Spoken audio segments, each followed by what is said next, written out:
simple calculation. Now the second North Stream, the pipeline from Russia to Germany, is reality, and it will start very soon.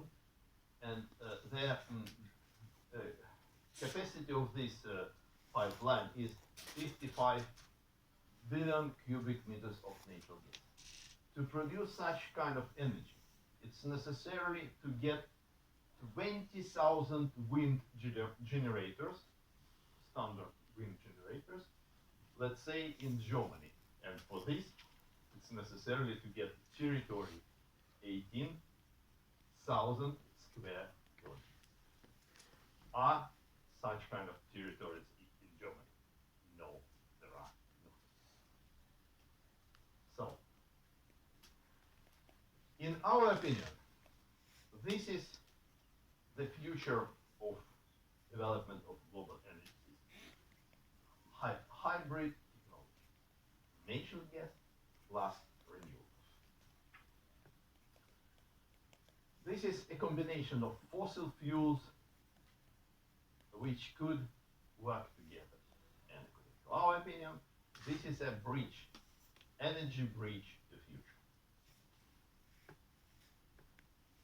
future. The renewables are very, very efficient in removed or rare area where it's not possible to deliver natural gas or diesel, or it's quite expensive.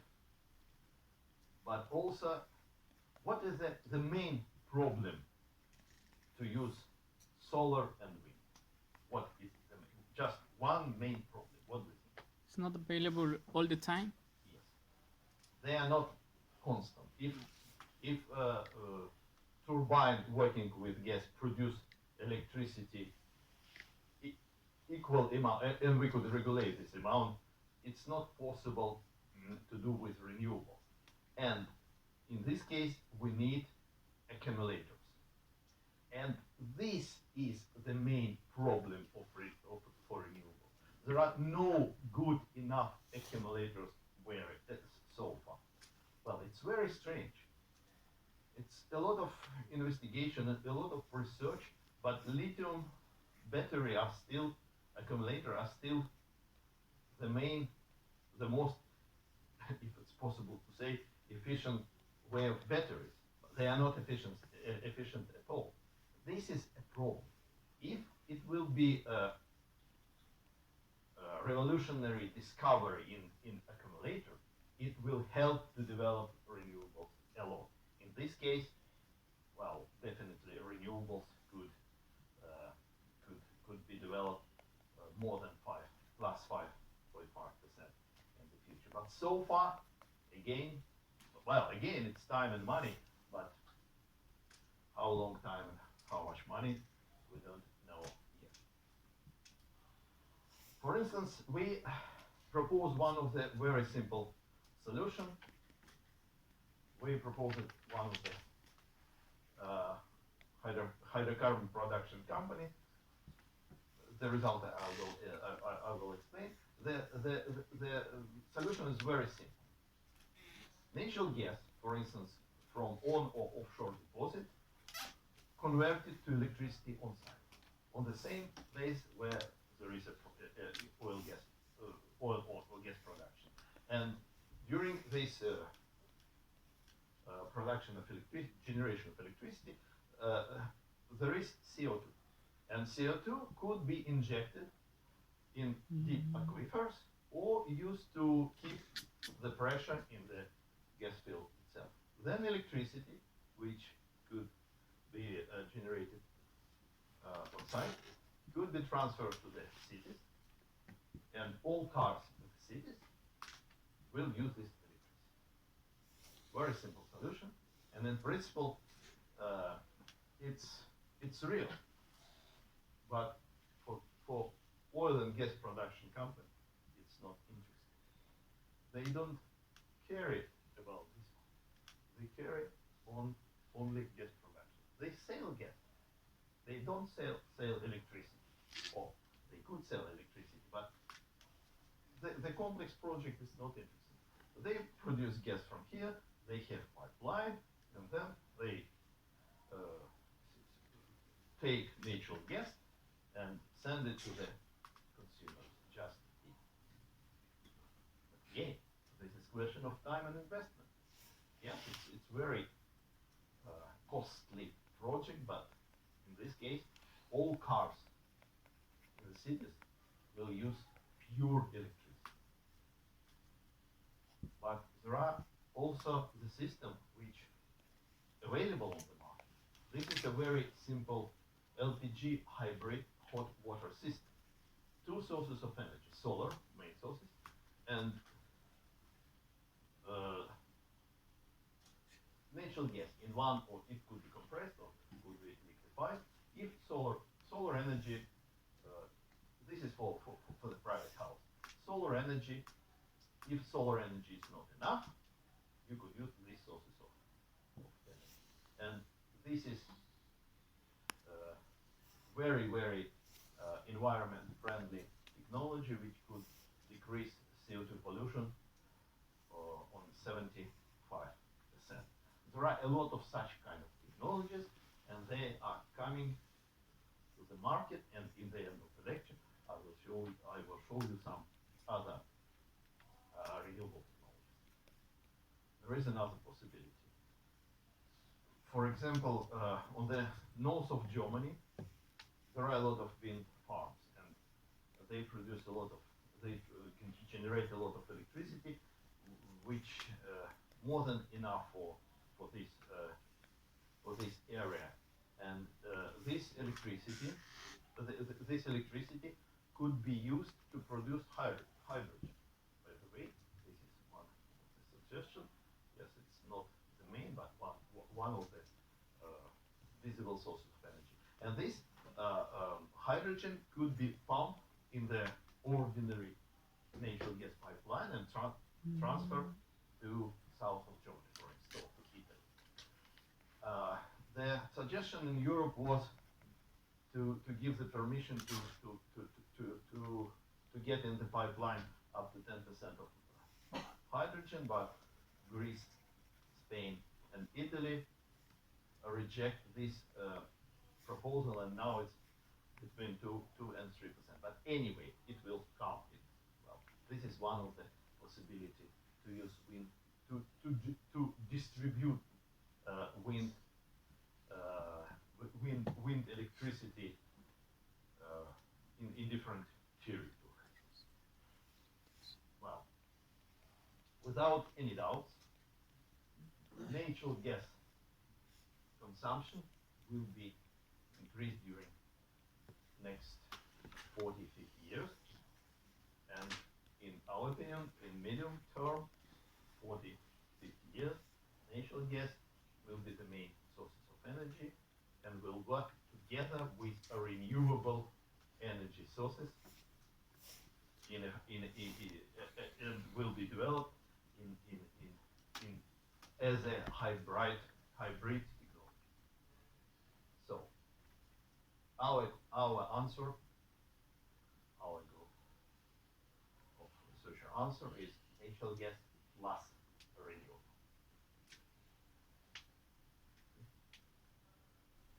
Well, couple words about energy efficiency. I think my suggestion, we will continue without break, and I need maybe 15 minutes. Well, this is probably the most weak part of energy system, of energy using. Just example, a question. You take 100 liters of petrol. You put this petrol in your car and start to move from this point from point A to point B. During this, car is car engine transfer fuel to the energy, and you use this energy to move from one position to another one. There are a lot of losses: engine efficiency, transmission, rolling parts, etc. how many liters do you use for movement itself when you deduct all losses and so on? How many liters for movement itself? Your suggestions. You understand the question?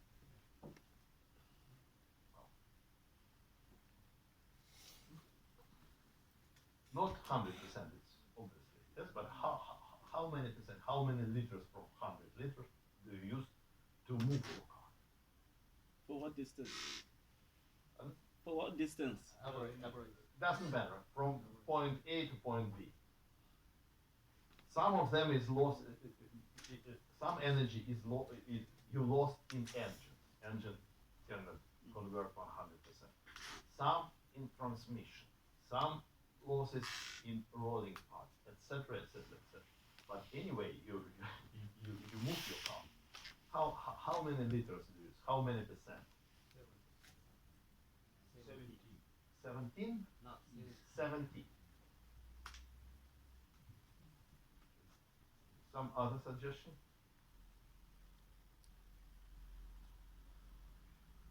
Let's say 20, maybe.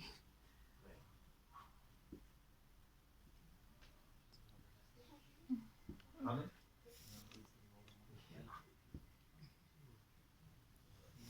Okay. I will back to this question, but now I show you one picture, one diagram, which I saw in 2010. I think you will be the same impressed as me. Mm. I was so surprised that I wrote a letter to the authors of this paper and said, are you sure in your calculation? And I have get answer. Yes, Vladimir, unfortunately, we are. This is all energy which we have from different kind of sources. There are a lot of losses during transformation, transition, and this is useful energy. Useful energy, energy we use in this room to increase the temperature. Energy which we use in our computer to see this presentation. Useful energy. Less than 12% of energy, this is useful energy. All others is lost. We don't need to do anything. We don't need to put money in shale gas, in renew, nothing. Just to increase the efficiency on using of energy.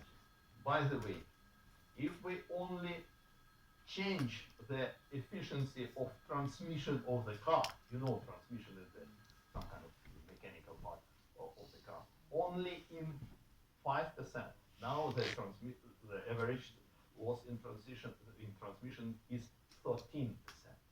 Only in 5%. We don't need, we could keep the energy production on the same level. We don't, consumption will be increased, but the production will be on the same level. Are there such kind of transmission? Of course, a lot. There are new types of transmission with losses less than 6%. It means 7%. But why these inventions are not so not implemented in the market so far? What is it?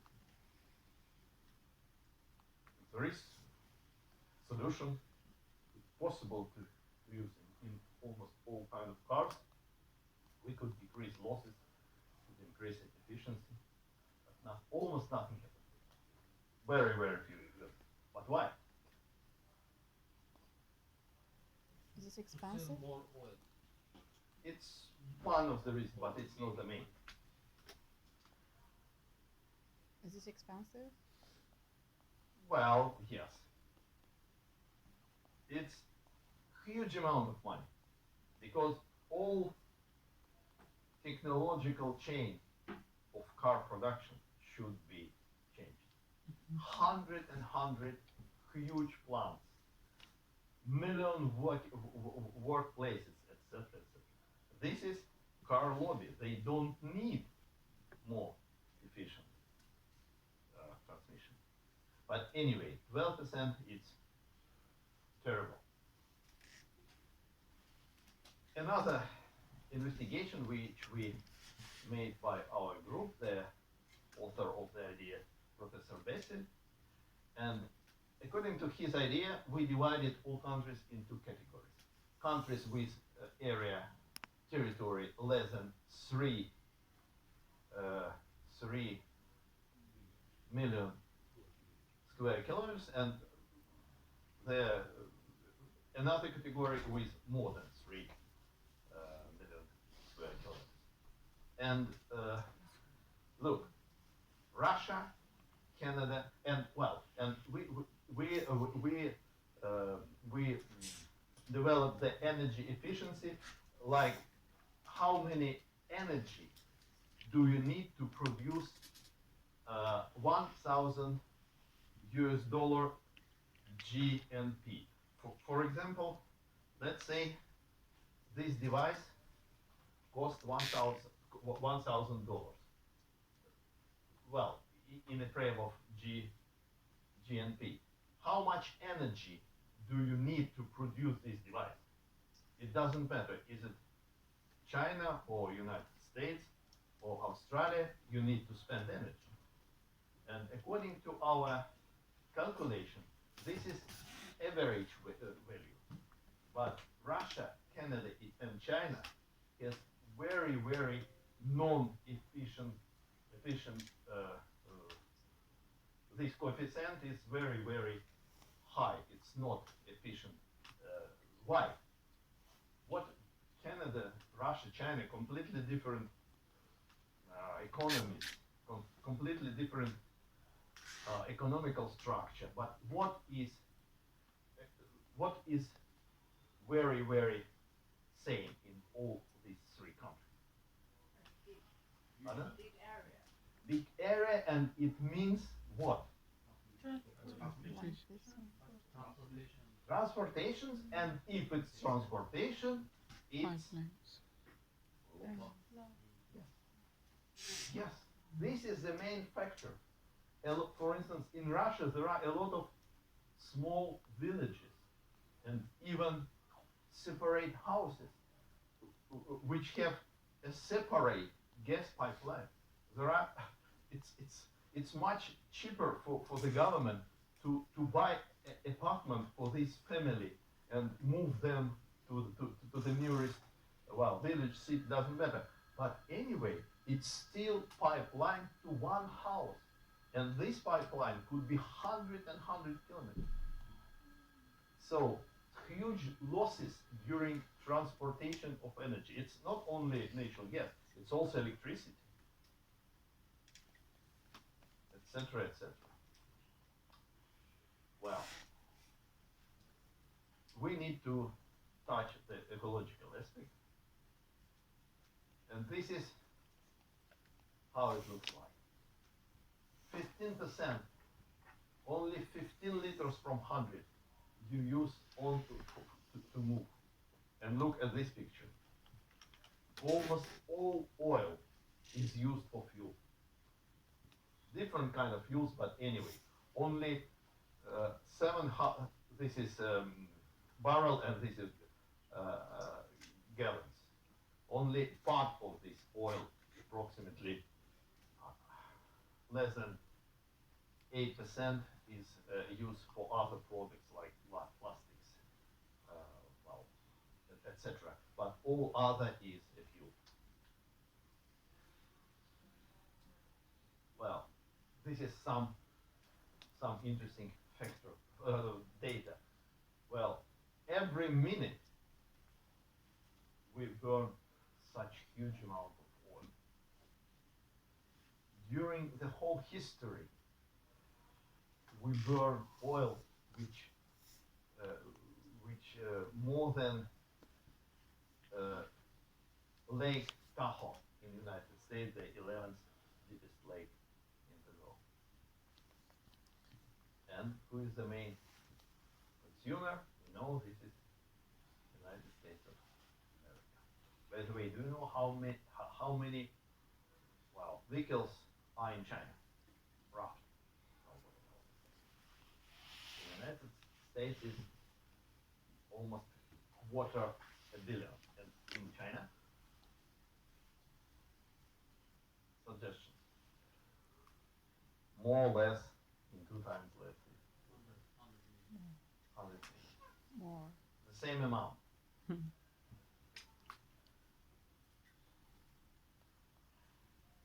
Simple calculation. This is energy efficiency of different kind of engine, mainly petrol engine. Look, we produce 4.5 billion ton of oil. 2/3 of this we burn in vehicles. It means that 57% of oil which we produce, we throw out.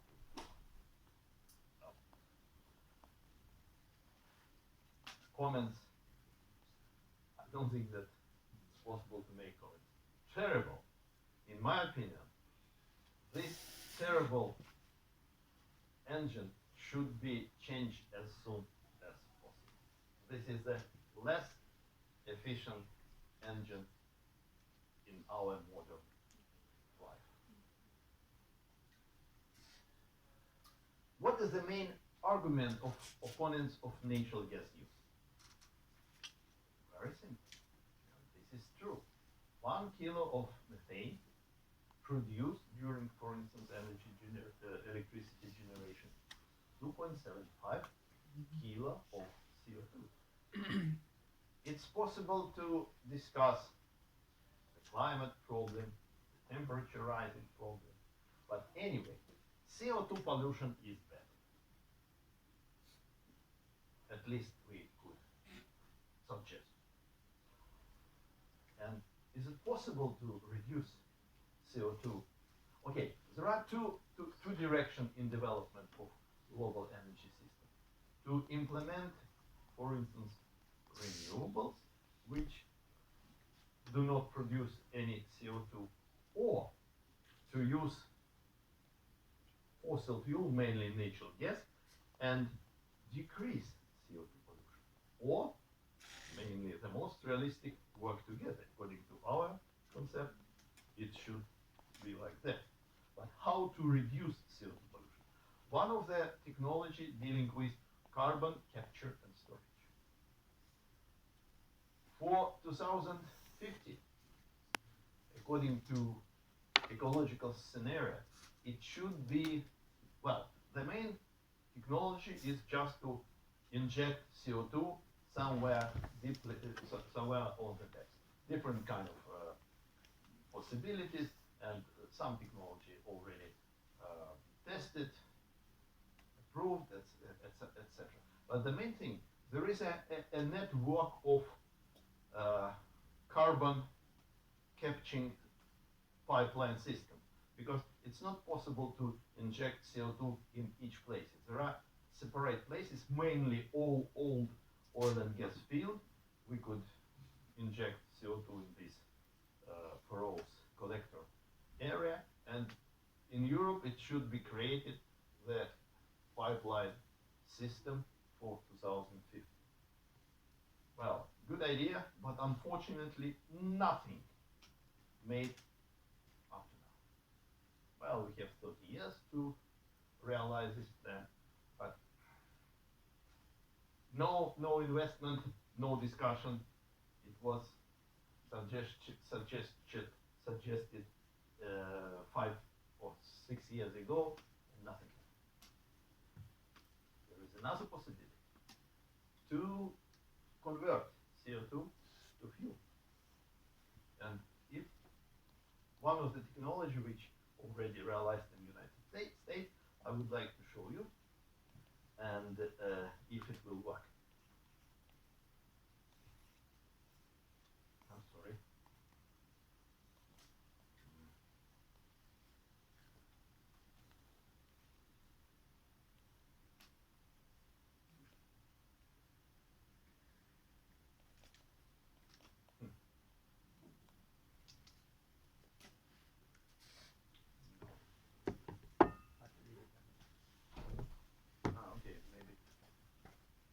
start this movie.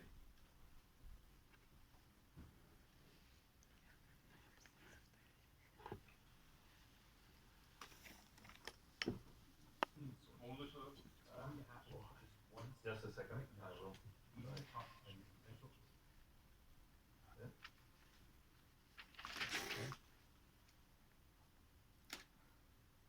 Okay. I have one animation from YouTube dealing with the most interesting, most unusual, or most promising energy technology for the future. But before to start this movie, I would like to show you.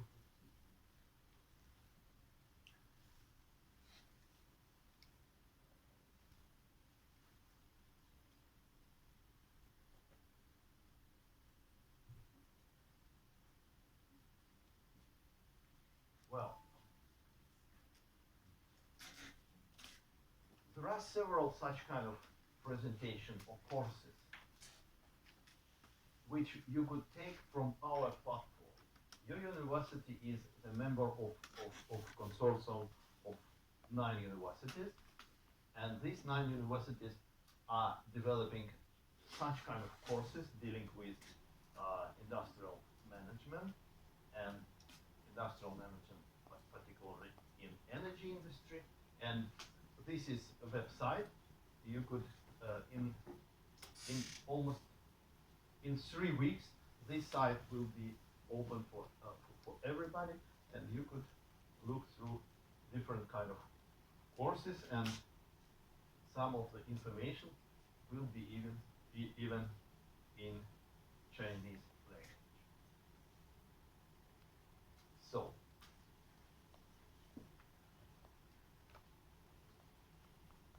concerning technology of the future, there are 10 technologies which we see in the next 8 minutes. It's a really exciting time to be alive. We have a front row seat to the only known transformation of a world powered by dirty fossil fuels to a planet that gets its energy from renewable, clean sources. It's going to happen just once, right now. These are the top 10 potential energy sources of tomorrow. Number 10, space-based solar power. Every hour, more energy from the sun reaches us than we Earthlings use in the entire year. It's trying to save a lot more of it. One idea is to build giant solar farms in space that will collect some of the higher intensity, uninterrupted solar radiation. Giant mirrors would reflect huge amounts of solar rays onto smaller solar collectors. This energy would then be wirelessly beamed to Earth as either a microwave or laser beam. One of the main reasons this amazing idea is still just an idea is because it's a big surprise, very expensive. But it could become a reality in the not so distant future as our solar technology develops. The cost of launching cargo into space comes way down thanks to the work of companies like SpaceX. Number 9, human power. We already have human-powered devices, but scientists are working on harvesting power generated from normal human movement. We're talking about tiny electronics here, but the potential when multiplied by billions of people is big. And with developers making electronics that use less of this power, one day your phone may charge when it rustles around in your pocket, your bag, or moves in your hand, or your fingers move on the screen. At North's Berkeley National Laboratory, scientists have even demonstrated with their device that uses viruses to translate pressure into electricity. Yes, it's amazing as it sounds. I know there's no way I'm going to try and explain how it works. Of course, it's linked below if you want more info. There are even small body-worn systems that passively produce electricity when you move. Human power isn't going to solve global warming, but every little bit helps. Number 8, tidal power. Harnessing all of the energy in the motion of the ocean could power the world several times over, which is why over 100 companies are trying to figure out how. Because of the focus on wind and solar, the tidal energy industry kind of got elbowed out of the early mix, but these systems are quickly becoming more efficient. For one, meet Oyster, a 2.4 megawatt producing hinged flat that attaches to the ocean floor, and as it opens and closes,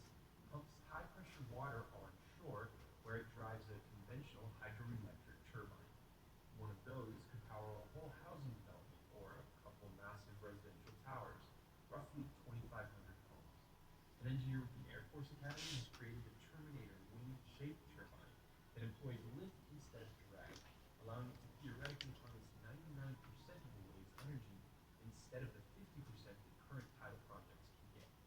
And Perth, Australia, just got the world's first ever wave-powered desalination plant that provides the city with enough drinking water for 500,000 residents. Number 7, hydrogen. The element hydrogen, by far the most abundant in the universe, is very high in energy, but an engine that burns pure hydrogen produces almost no pollution. This is why NASA's powered its space shuttles and parts of the International Space Station with stuff for years. The only reason we're not powering the entire world with hydrogen is because it only exists on our planet in combination with other elements like oxygen. You know, good old H2O. Russia even converted a passenger jet to run on hydrogen in the late 80s, and Boeing recently tested small planes that fly on hydrogen. Once the hydrogen is separated, it can be pumped into mobile fuel cells of vehicles that are able to directly convert it into electricity. These cars are now being manufactured on a fairly large scale. Honda's planning on demonstrating the versatility of its new hydrogen fuel cell car by plugging it into a model home in Japan to power the house, instead of the car sucking electricity from the building like its electric-powered competitors do. Honda says one of these fully fueled cars could power an entire house for a whole year, or drive millions of miles without refueling. The main obstacle right now is the relatively high cost of these vehicles and the lack of hydrogen stations to refuel them. Although California now has plans for 70 of these stations across the state, South Korea is expected to have a total of 43 soon, and Germany is aiming for 100 by 2017. Number 6, geothermal heat from underground lava beds. The method of converting the heat rising from the depths of the molten core of the Earth into energy, also known as geothermal, powers millions of homes around the world, including the electricity usage for 27% of the Philippines and 30% in Iceland. But an Icelandic deep drilling project may have recently discovered the Holy Grail when it hit a pocket of magma, which had only happened once before in Hawaii. The team pumped water down into the hole, which the scorching magma instantly vaporized to a record-setting 842 degrees Fahrenheit. This highly pressurized steam increased the power output of the system tenfold, with power taking off around the world. Europe is the best in photo plants, and is driven by its leader, Germany. On an average sunny day in 2012, Deutschland got as much energy from the sun as 20 nuclear power stations, enough to power 50% of the country. Spain is now generating more than 50% of its power from renewable resources like solar.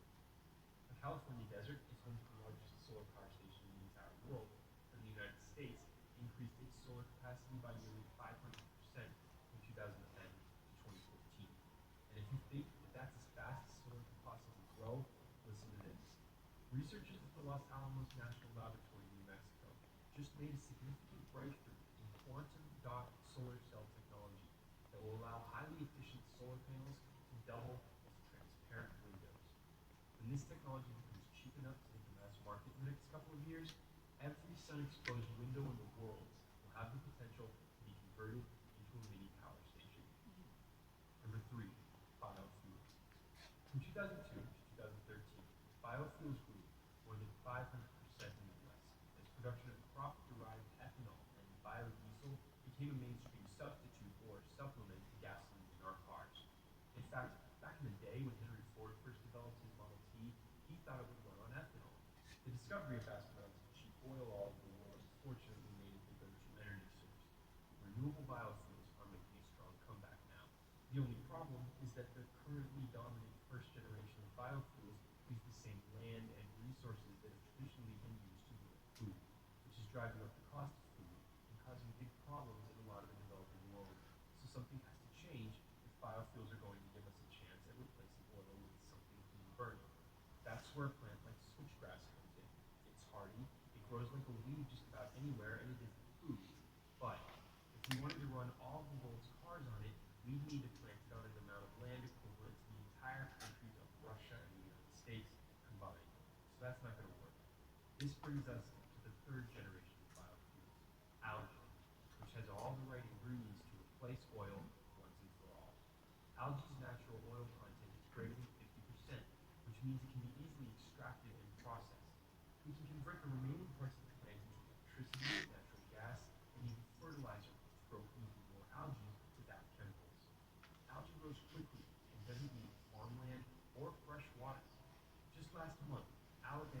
became the world's first algae biofuel system that can also effectively treat human wastewater. This actually resulted in a carbon negative outcome. The 40,000 a day demonstration basically floated giant bags on a bay, pumped wastewater into them, added a little algae, and then let the sunlight do its thing.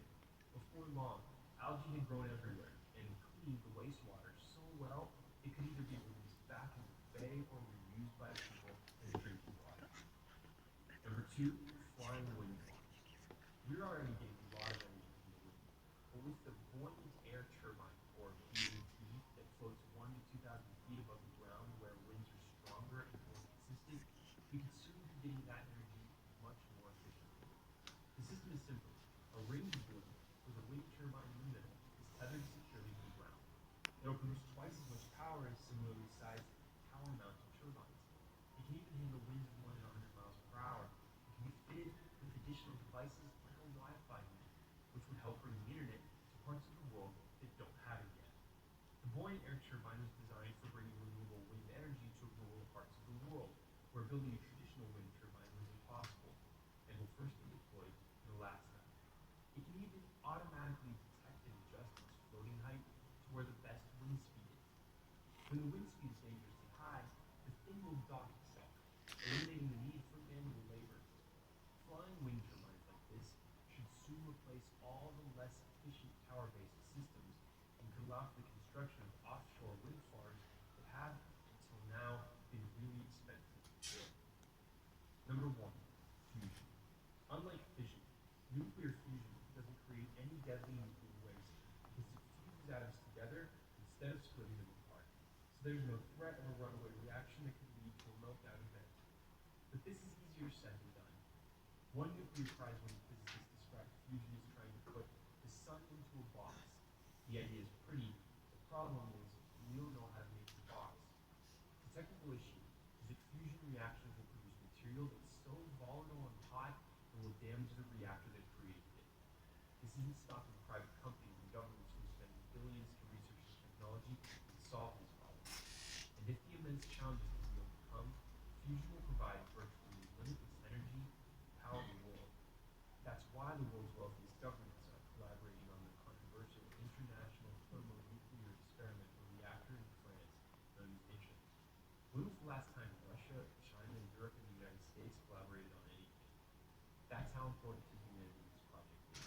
Because of its revolutionary potential, several powerful companies like Lockheed Martin are quietly working on their own fusion reactors. Okay, that's it. I wish you a pleasant time, a lot of knowledge, new friends, and happiness. Thank you very much for your attention.